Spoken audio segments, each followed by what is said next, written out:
J'ai 5 000 € de liquidité, j'y vais pour rigoler. Parce que moi, j'entends des gens qui me disent ça quand même. Bah, c'est intéressant parce que effectivement, typiquement, ceux qui n'avaient pas compris le Bitcoin sont quand même passés à côté d'un actif qui aujourd'hui a une certaine valeur.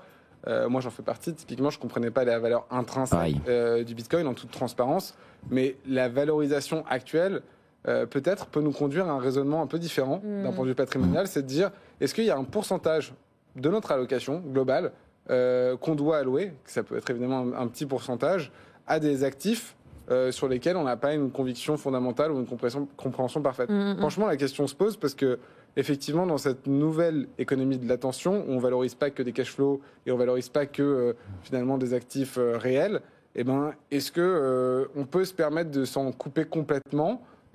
Honnêtement, la question est de plus en plus prégnante et d'ailleurs on le voit bien dans les questions qui nous sont posées par des clients patrimoniaux, y compris pas si jeunes que ça, qui attendent de nous justement une diversification sur des actifs qui n'ont pas forcément, vers lesquels ils ne se porteraient pas forcément tout seuls.